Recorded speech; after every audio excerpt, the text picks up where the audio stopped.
10 years ago, I stood in my own kitchen and told my 17-year-old son that I didn't know if I could trust him anymore. I can still remember the way Jonah looked at me. He didn't yell. He didn't slam a door. He didn't even defend himself after the third time I accused him. He just stared at me with this exhausted expression that I mistook for guilt. Then he said something I would spend the next decade wishing I had listened to. "Dad, one day you're going to find out I didn't do this. And when you do, I hope you remember that I told you the truth while everyone else was lying." 3 months later, Jonah moved out. A year after that, he stopped coming home for family dinners. By 21, he lived in another state. By 25, I knew more about his life from occasional photographs online than I did from conversations with my own son. And through all those years, my daughter Mallory stayed close. She called. She visited. She remembered birthdays. She sat beside my wife, Elise, when Elise cried over the son she believed had deliberately humiliated our family. Mallory comforted us. Mallory defended us. Mallory told us we had done everything we could. Then, 10 years after Jonah left, I found Mallory's old phone inside a storage box. I almost threw it away. Instead, I charged it. And buried inside that phone was a conversation from the exact week our family fell apart. I read the first few messages standing in the garage. By the time I reached the last one, I was sitting on the concrete floor. Because Jonah had been telling the truth. My son had never exposed our family secret. Mallory had. And the reason she framed her brother was worse than the lie itself. Because somebody else had helped her. Someone Elise and I trusted enough to give a key to our house. Someone who had sat at our table for nearly 15 years. Someone we once told our children to call family. The cruelest part wasn't discovering that my daughter had lied. It was realizing that for 10 years, I had punished the innocent child. And comforted the person who destroyed him. My name is Dean Whitmore. I was 51 when our family fell apart. I'm 61 now. And for most of my adult life, I believed there were certain mistakes good parents simply didn't make. You might lose your temper. You might miss an important event because of work. You might give bad advice with good intentions. But you knew your children. At least that was what I told myself. Elise and I had been married for 26 years when everything happened. We had 2 children. Mallory was 19. Jonah was 17. They were very different from each other. Mallory had always been social. Confident. Quick with people. She could walk into a room full of strangers and somehow leave with 3 new friends. Jonah was quieter. Not shy exactly. He simply didn't speak unless he had something to say. He noticed things. Small things. Changes in people's voices. A bill left on a counter. A tense conversation that stopped when someone entered the room. Sometimes that made him seem suspicious even when he wasn't. Looking back, I think that became part of why we believed the worst about him. Mallory could explain herself beautifully. Jonah would just say, "I didn't do it," and expect that to be enough. For years it had been. Until it wasn't. There was one more person deeply woven into our family back then. Her name was Corinne Vale. Corinne had been Elise's closest friend since their 20s. They met at their first office job. When Elise and I married, Corinne was there. When Mallory was born, Corinne brought food to our house for a week. When Jonah was little, Corinne sometimes picked him up from school if Elise and I were both working. She wasn't related to us. But our children called her Aunt Corinne. And if you had asked me back then who I trusted outside my immediate family, her name would have been near the top of the list. Corinne worked in financial administration. Over the years, she helped Elise organize accounts, insurance papers, college savings information, and old tax documents. There were probably files in my house Corinne understood better than I did. That never worried me. That's what trust does. It turns access into something that feels harmless. Every marriage has history. Ours did too. When Jonah was 4 years old, Elise and I nearly separated. Not because we stopped caring about each other. Because I had discovered something Elise had hidden from me. Before Jonah was born, during a difficult period in our marriage, Elise had become emotionally involved with someone else. There was no second life. No secret home. But there were private messages. Meetings I didn't know about. Conversations that crossed lines both of us understood. By the time I discovered it, it was already over. What nearly destroyed us wasn't only what happened. It was the uncertainty that came afterward. Jonah had been born during that period. For several terrible weeks, I questioned whether I was his biological father. Elise insisted I was. Eventually, we had testing done privately. Jonah was mine.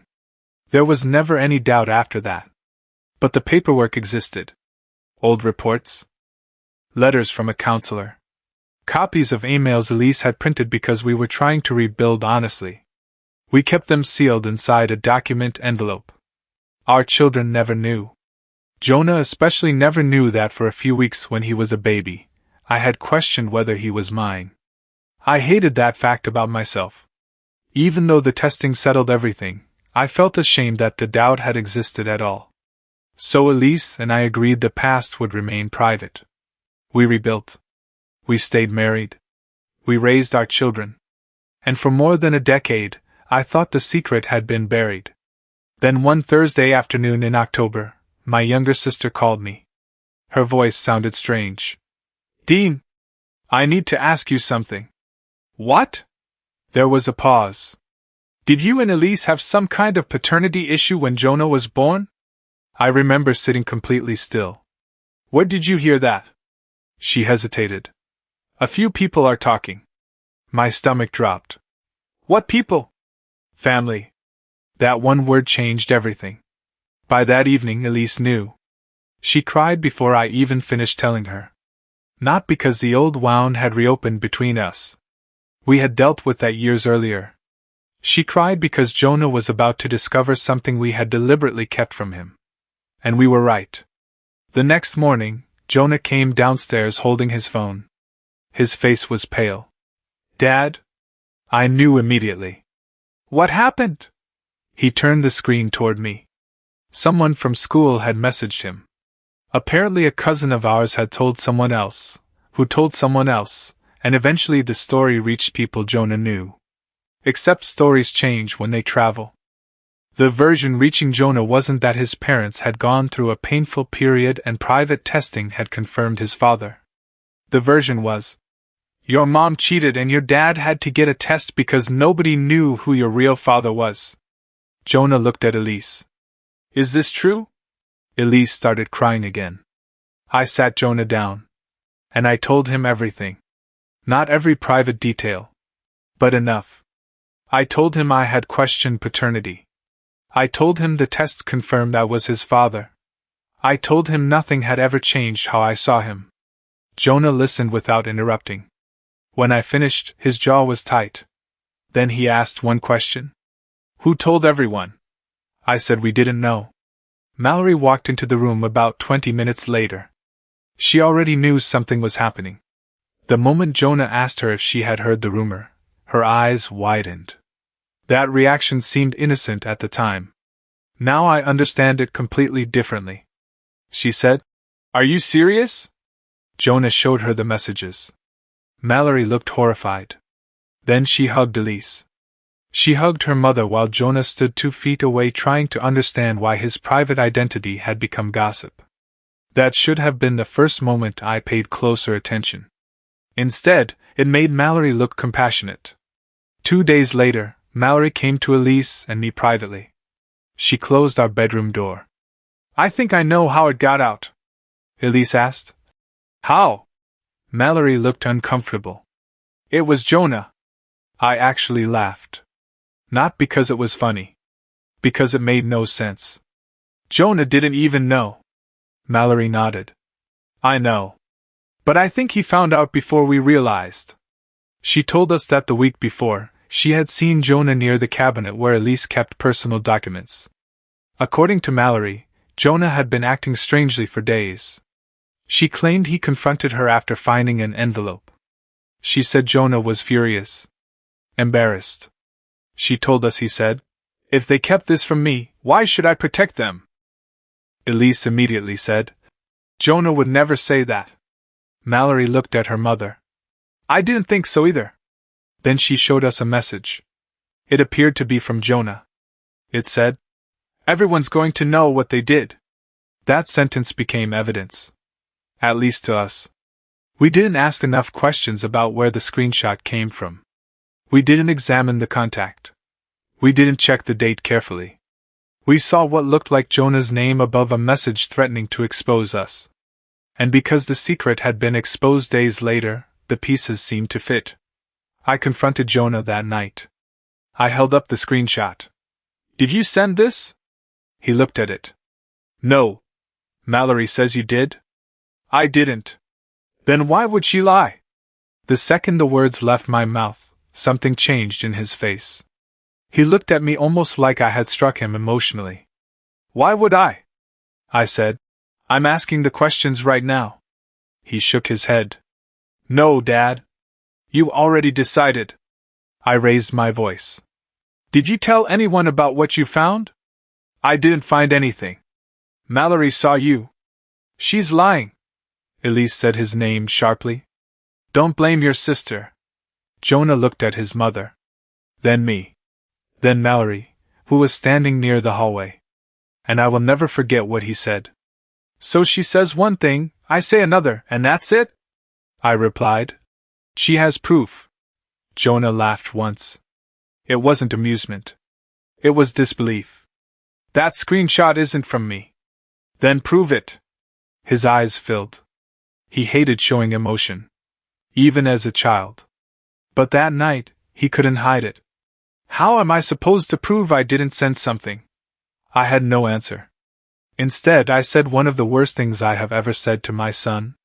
If you cared about this family, you wouldn't have humiliated your mother like this. Jonah stared at me. Then he quietly said, I didn't. From that night forward, everything inside our house changed. Elise became colder with Jonah. Not cruel. That would almost have been easier to identify.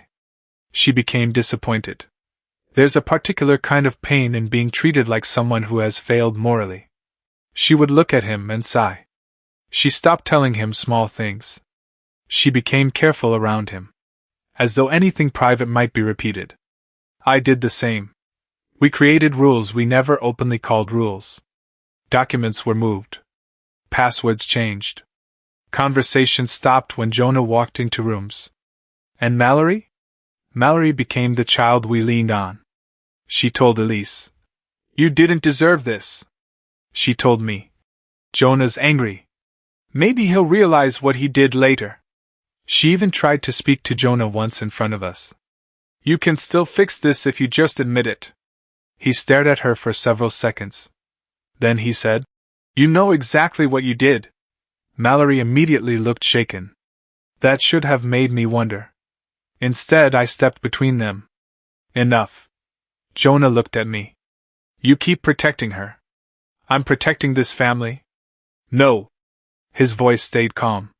You're protecting the version of this family that's easiest for you to believe. Then he walked upstairs.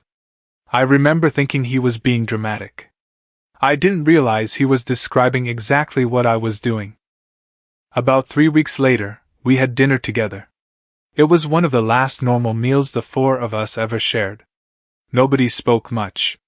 Finally, Jonah put his fork down. I applied to schools farther away.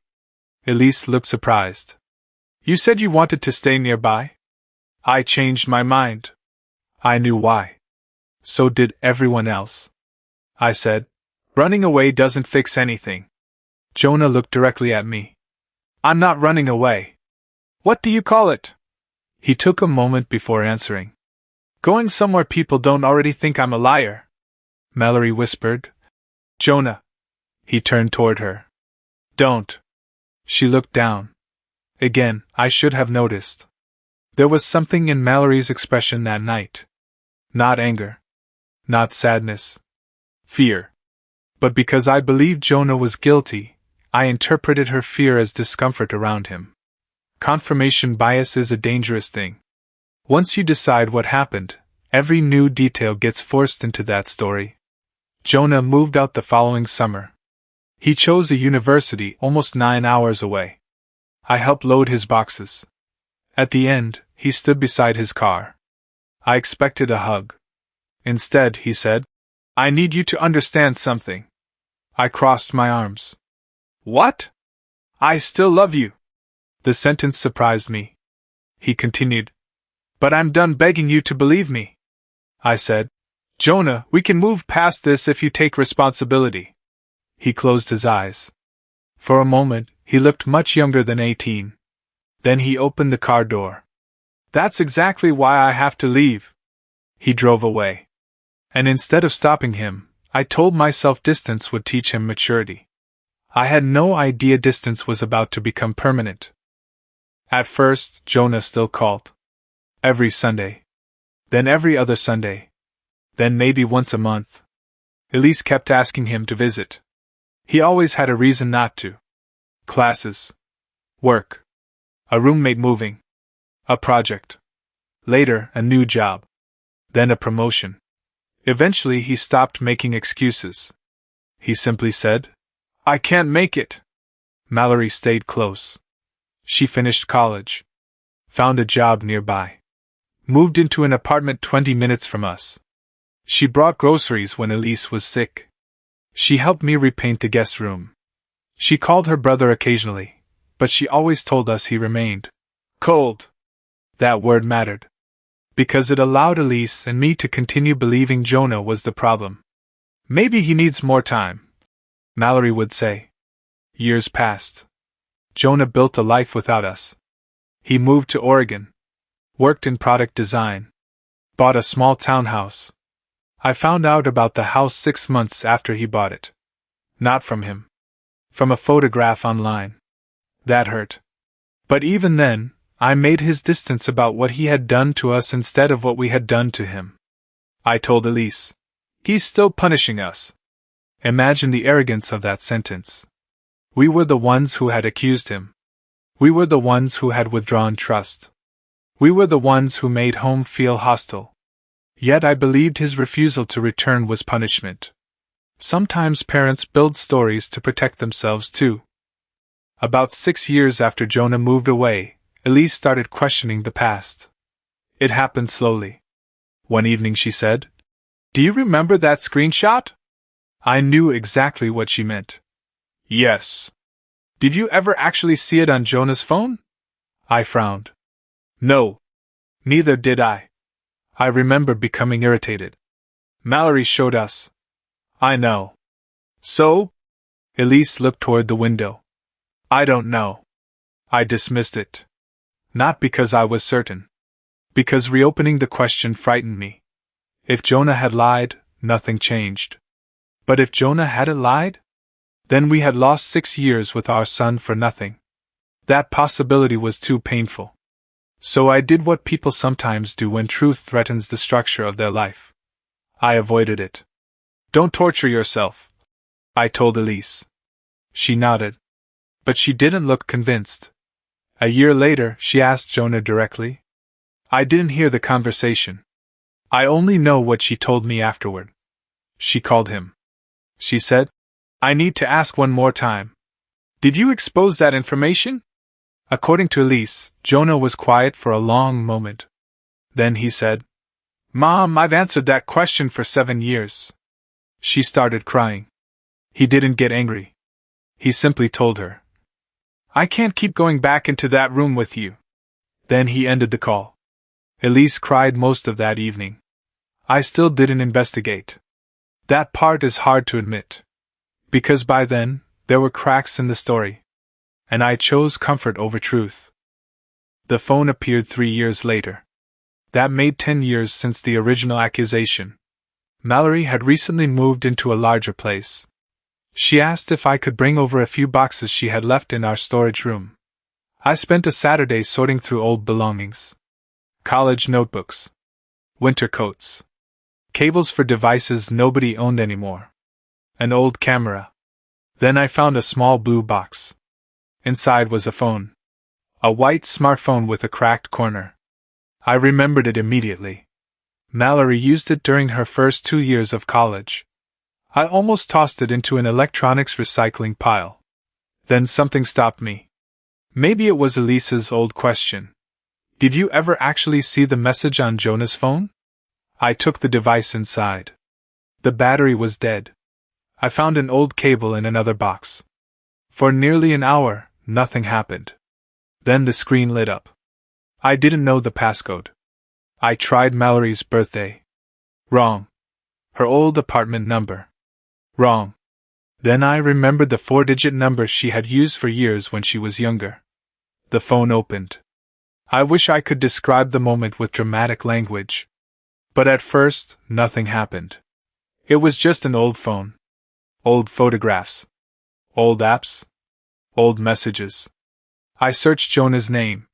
There were conversations between them. Most were ordinary sibling messages. Arguments about borrowing things. Jokes. Reminders. Then I searched a phrase I remembered from the screenshot. Everyone's going to know. Nothing. That should have reassured me. Instead, it made me nervous. Then I searched the week everything happened. And I saw Corinne Vale's name. Corinne. And Corinne. The woman who had been in our lives for nearly 15 years. I opened the conversation. At first, the messages looked harmless. Mallory complaining about school. Corinne giving advice. Then I reached Monday evening. 4 days before my sister called me about the rumor.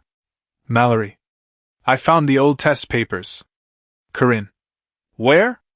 Mallory. Mom's document folder. My hands went cold. Mallory had found them. Not Jonah. Corinne replied. You shouldn't have gone through that. Mallory. You told me that was where she kept the account statements. Account statements? I kept reading. Corinne. I said look for your statement. Not everything else. Mallory. Well, now I know.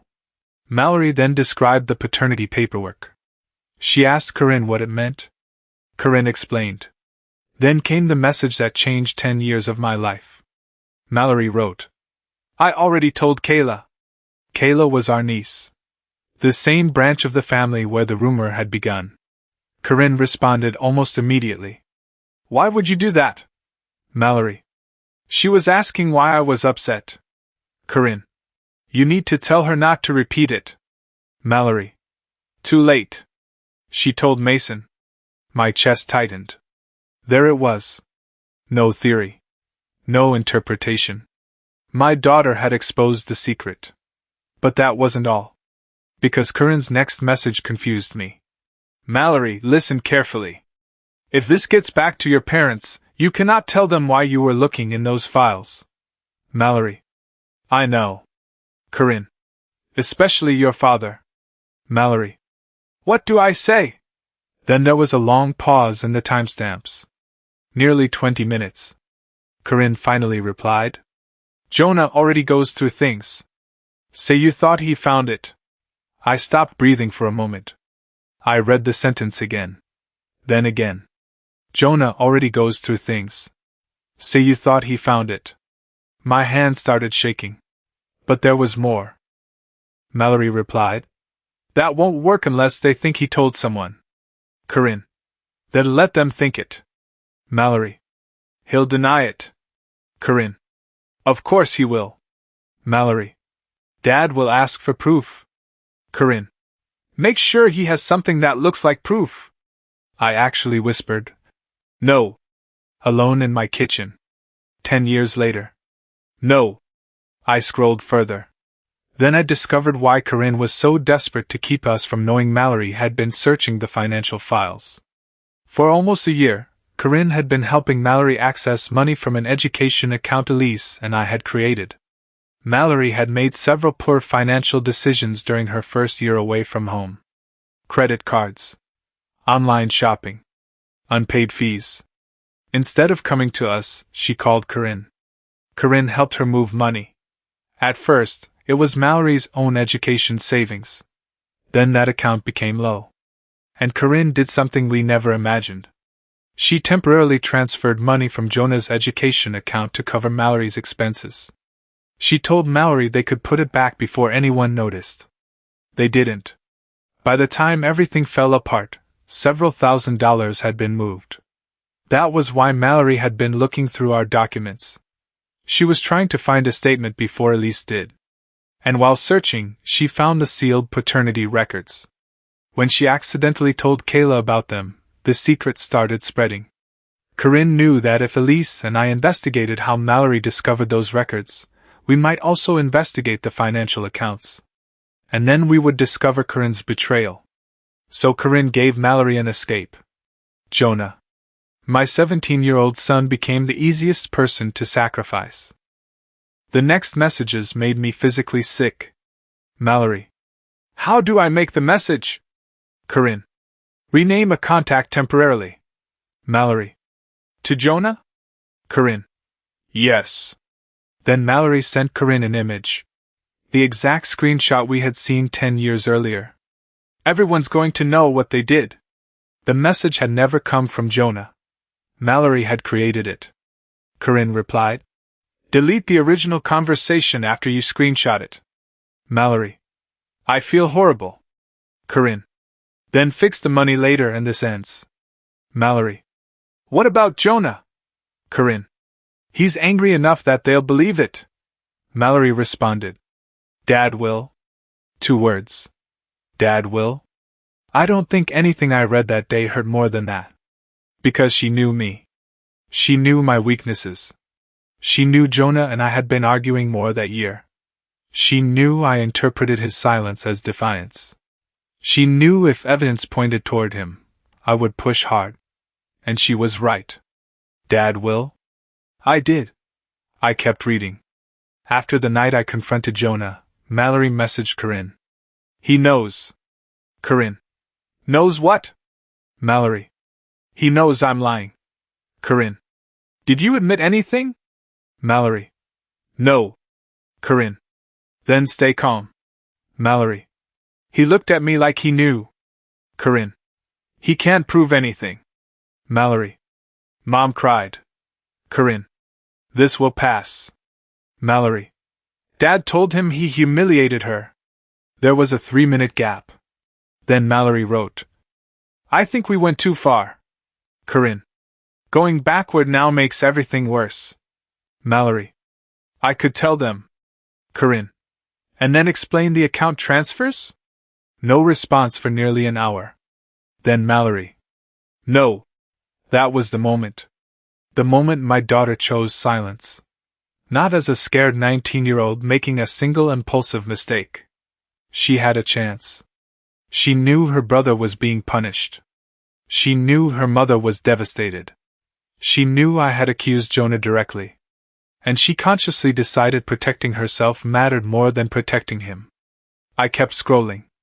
Days later. Mallory. Jonah says he's going far away for school.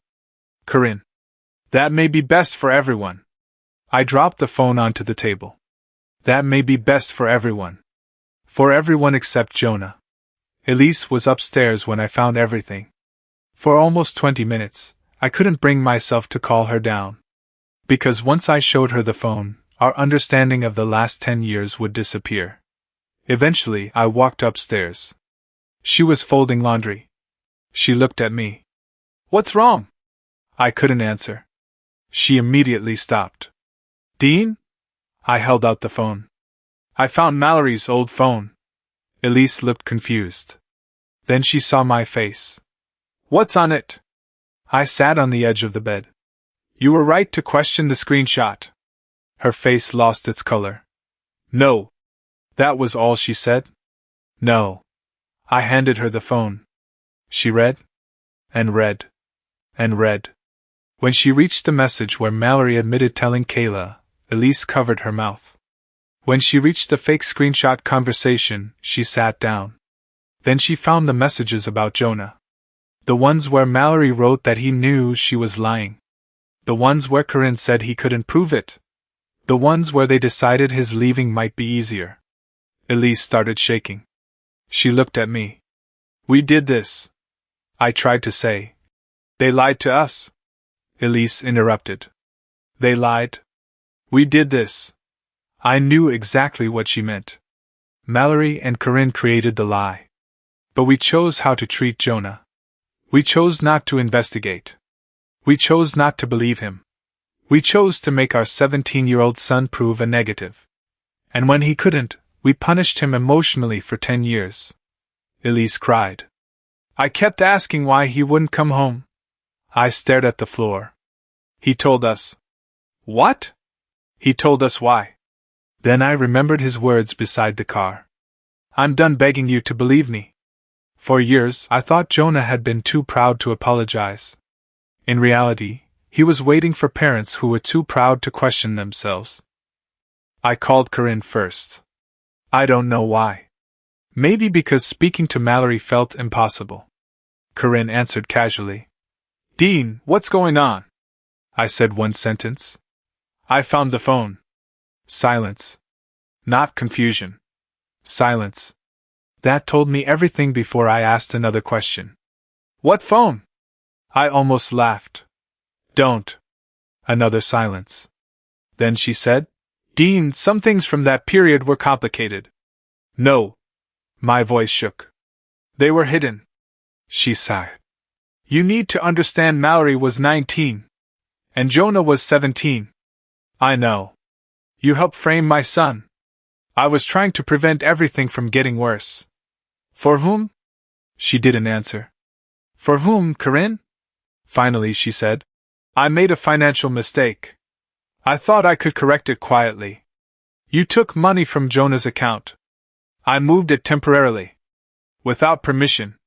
Yes. And when Mallory exposed our family secret, you helped her blame Jonah because you were scared we would find out. Another long silence. Then Corinne said something I will never forget. I didn't think you would cut him off emotionally. I almost couldn't believe what I was hearing. You handed us fake proof. I thought you'd be angry for a while. A while? My voice broke. He left this family, Corinne whispered. I know. No. You know he moved. You don't know what it did to him. And then a darker realization came over me. Did you ever tell Mallory to confess? Corinne didn't answer. That was enough. I ended the call. Mallory came to our house that evening. I didn't tell her why. I simply said we needed to talk. She walked into the kitchen smiling. Then she saw the old phone on the table. Everything about her changed. She stopped walking. Her eyes went from the phone to me. Then to Elise. Nobody said anything. Finally, Mallory whispered. Where did you find that? Elise started crying immediately. Not loudly. Just tears. Mallory sat down. Mom! Elise held up her hand. Don't call me that right now. Mallory looked devastated. I pushed the phone toward her. How long? She stared at it. How long what? I said. How long did you know your brother was innocent? She closed her eyes. That was the closest thing to a confession we needed. Elise whispered. Answer him. Mallory started crying. The whole time. The room became completely silent. I had imagined being angry. I had imagined yelling. But hearing her say it drained the anger out of me. What replaced it was grief. I asked. You watched us accuse him. I know. You watched him leave. I know. You watched your mother cry for 10 years. I know. And every time we blamed Jonah for staying away, you sat here knowing why. Mallory wiped her face.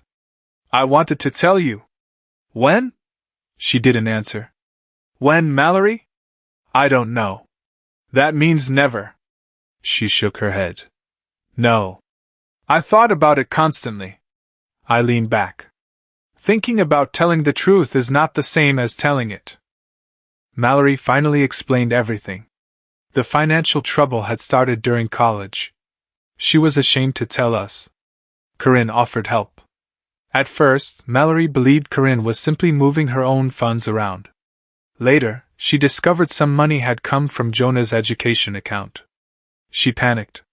Corinne promised to replace it. Then Mallory found the private documents. She told Kayla impulsively. The rumor spread almost immediately.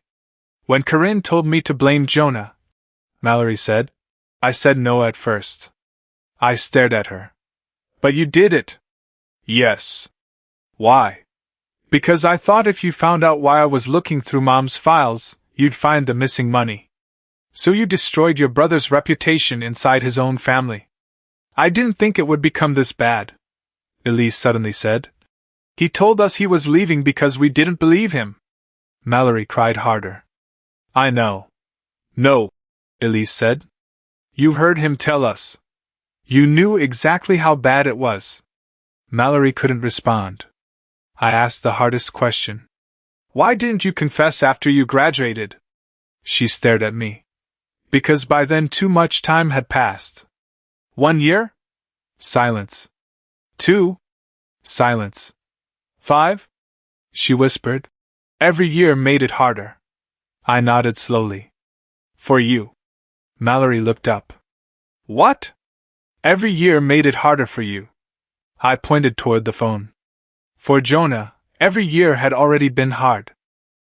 Mallory kept apologizing. Again and again. I'm sorry. I was scared. I hated myself. I wanted to fix it. Then Elise asked one question. Did you ever defend him when we blamed him after he left? Mallory froze. Elise repeated it.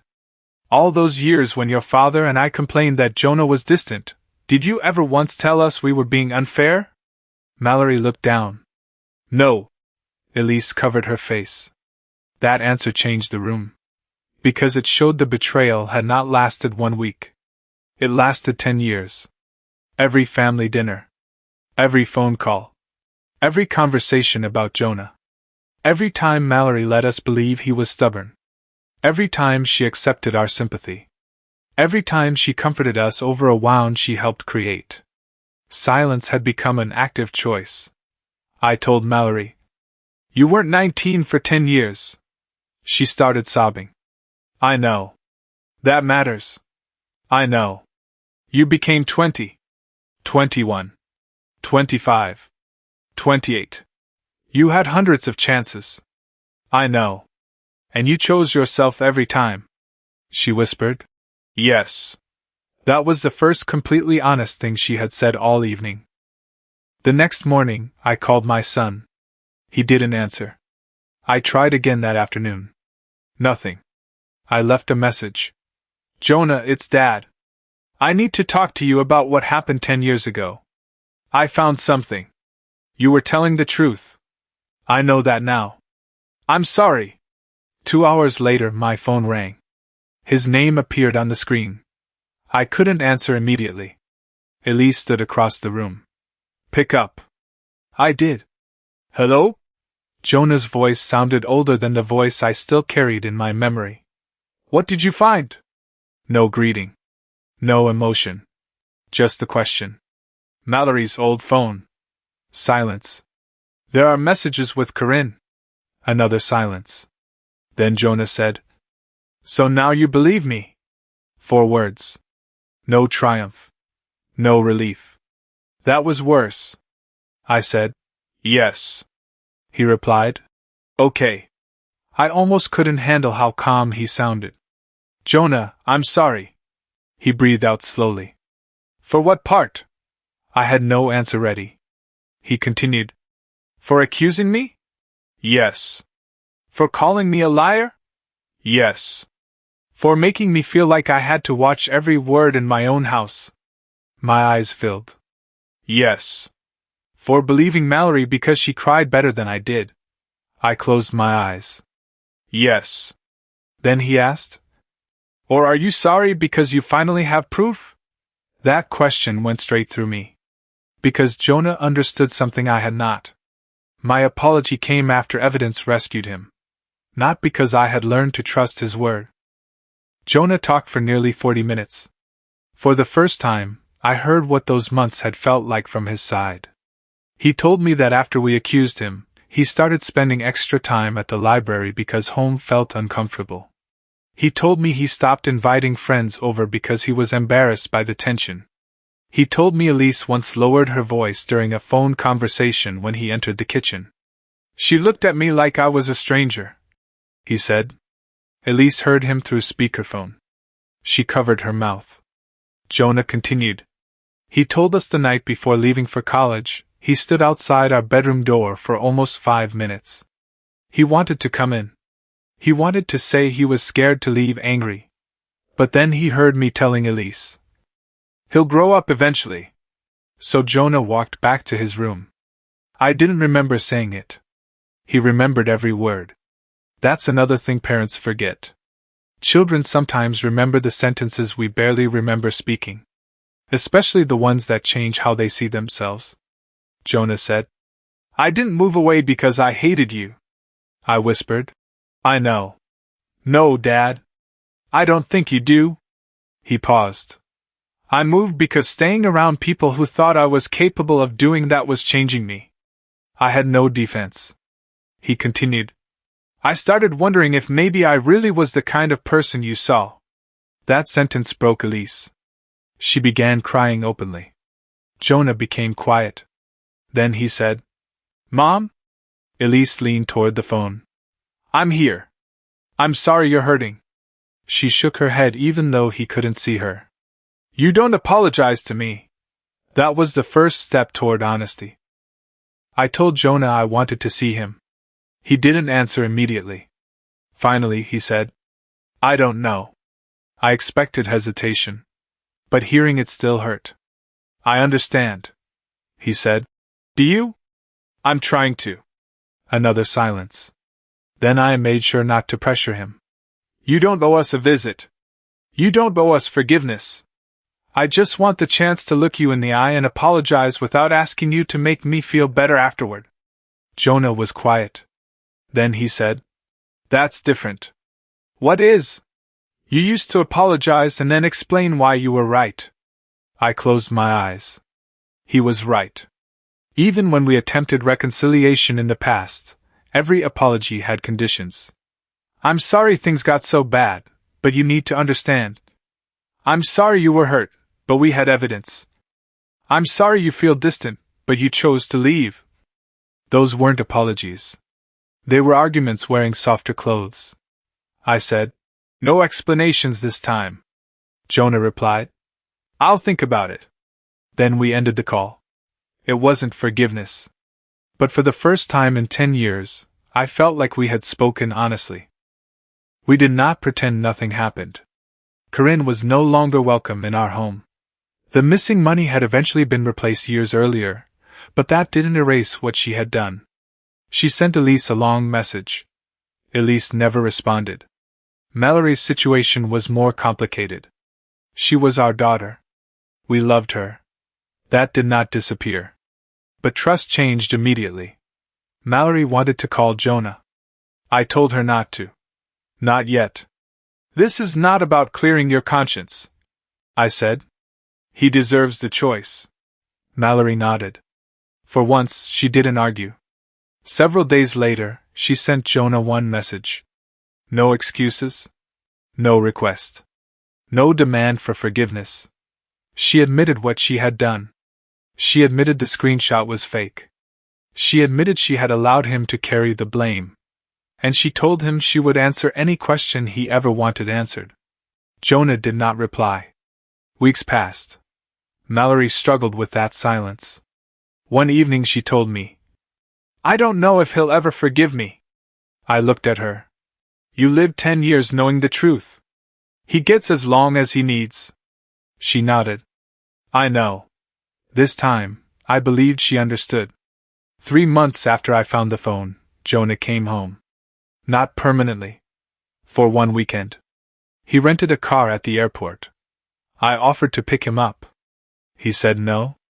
That small decision hurt more than I expected. But I respected it. When he pulled into the driveway, I stood at the front window. For a second, I saw the 17-year-old boy leaving for college. Then he stepped out. 27 years old now. Broader shoulders. Shorter hair. Different glasses. Same walk. Elise opened the door before he knocked. She stopped herself from rushing toward him. Hi! Jonah gave a small smile. Hi, Mom! She cried immediately. Jonah hugged her. Not tightly at first. Then tighter. When he looked at me, I didn't know what to do. So I said, "Hi, son." His expression changed. Just slightly. Then he stepped forward. We hugged. It lasted maybe 3 seconds. But those 3 seconds carried 10 missing years. Part 24, The Empty Chair. Mallory did not come that first evening. Jonah requested that. We respected it. The three of us ate dinner. It felt awkward. Painfully normal. We talked about his job. His house. His neighborhood. A woodworking hobby I didn't know he had. At one point I realized how much of my son had become unfamiliar to me. His favorite food had changed. His career plans had changed. He had friends whose names I had never heard. He had gone through 2 serious relationships we barely knew about. He had built an adulthood without parents at the center of it. And I couldn't be angry. Because we had taught him how to live without us. After dinner, Jonah looked toward Mallory's empty chair. "Does she come here often?" Elise said. "Yes." He nodded. I asked, "Do you want to see her?" Jonah stared at the table. "Tomorrow." That one word made Elise nervous. But Jonah wasn't looking for revenge. He wanted answers. Mallory arrived the next afternoon. When she entered the living room and saw Jonah, she stopped. He stood. For several seconds neither spoke. Then Mallory said, "I'm sorry." Jonah replied, "I know." She looked surprised. "I read your message. I didn't know if you did." "I did." She took a shaky breath. "I don't expect you to forgive me." Jonah nodded. "Good." The words sounded harsh. But it was honest. Mallory sat across from him. Jonah asked, "Did you hate me?" Her face changed immediately. "No." "Then why me?" That was the question. Not why she lied. Not why she was scared. Why him? Mallory looked down. "Because Dad and you were already arguing." I felt shame wash over me. She continued. "And because Corinne said they'd believe it." Jonah looked toward me. I didn't look away. Mallory continued. "You were private. You got angry when people went through your stuff. You had complained before about Mom keeping things from you. It fit." Jonah nodded slowly. "So you used who I was against me." Mallory started crying. "Yes." He sat back. Then he asked, "Did you know I was going to leave?" "Not at first." "When did you know?" "When you started applying far away." "And you still didn't tell them?" "No."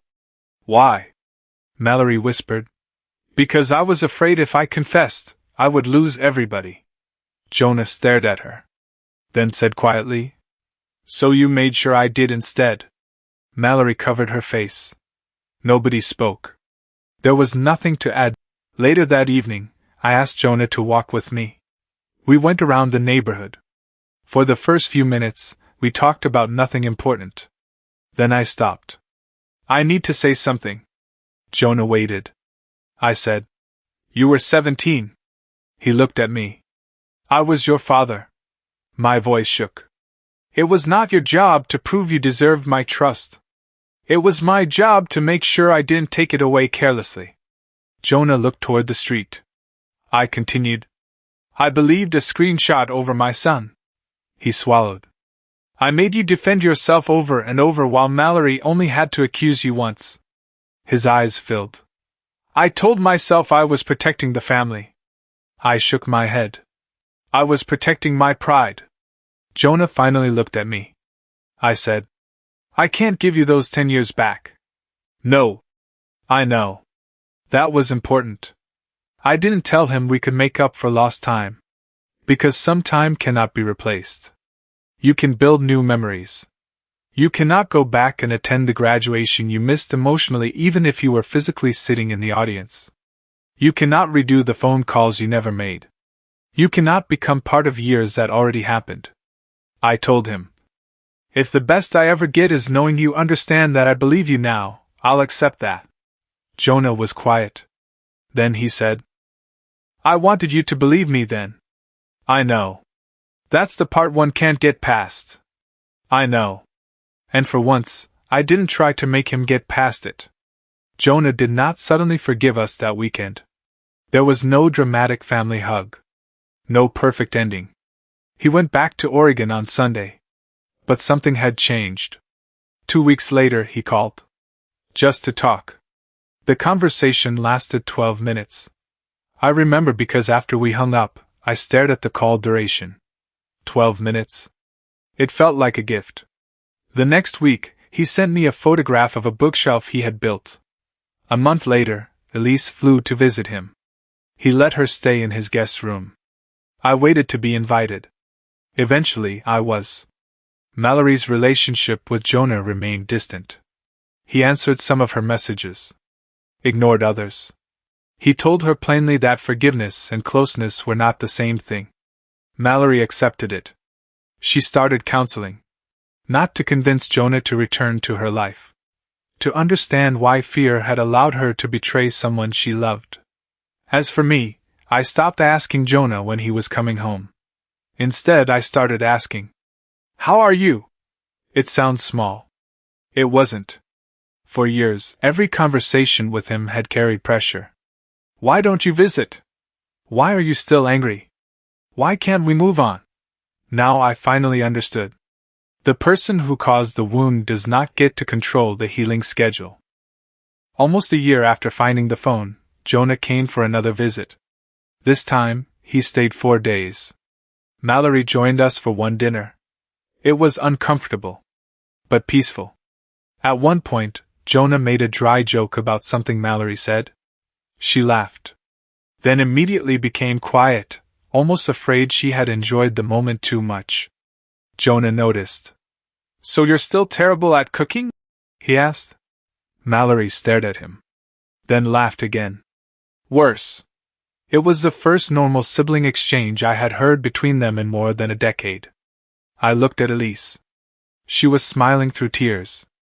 Nobody announced healing. Nobody said the family was fixed. Families aren't furniture.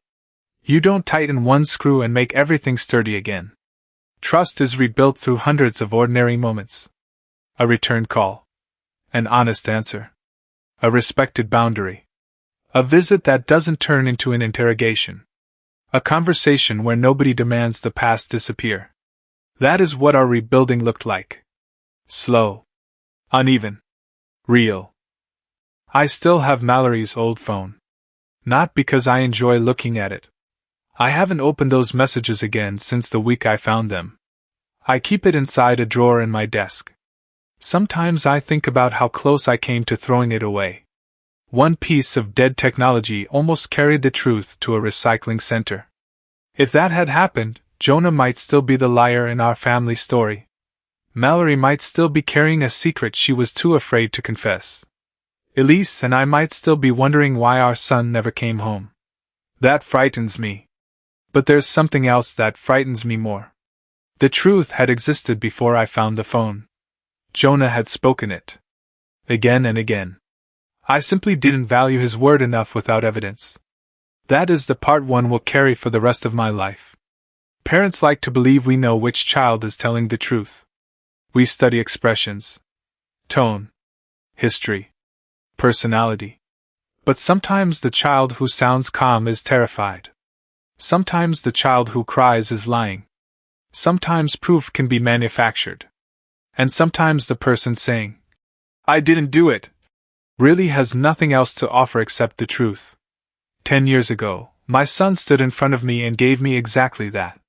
The truth. I asked him for something more convincing. And because he couldn't manufacture evidence of his own innocence, I let him walk out of our family carrying guilt that belonged to someone else. Today, Jonah calls me most Sundays. Not every Sunday. I don't expect that. Sometimes we talk for 5 minutes. Sometimes an hour. Last month, he ended a call by saying, "Talk next week, Dad." Such a simple sentence. But after 10 years of wondering whether my son would ever want me in his life again, those words meant more than I could explain. Mallory is still working to repair what she broke. Some days Jonah lets her closer. Some days he keeps his distance. And she has finally learned not to complain about the distance. She created it. Now she has to respect his right to decide how much of it remains. As for Corinne, she is no longer part of our lives. Not because revenge made us feel better. It didn't. But trust without accountability is simply permission for another betrayal. I used to think the worst thing that happened to my family was a secret becoming public. I was wrong. The secret didn't destroy us. A lie did.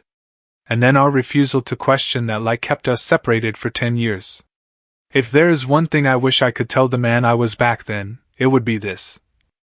When your child keeps telling you the same truth, don't confuse exhaustion with guilt. Don't confuse a confident accusation with evidence. And never make a child carry the burden of proving they deserve the trust you gave them from the day they were born. Because sometimes the punishment lasts a few weeks. Sometimes it lasts a few years.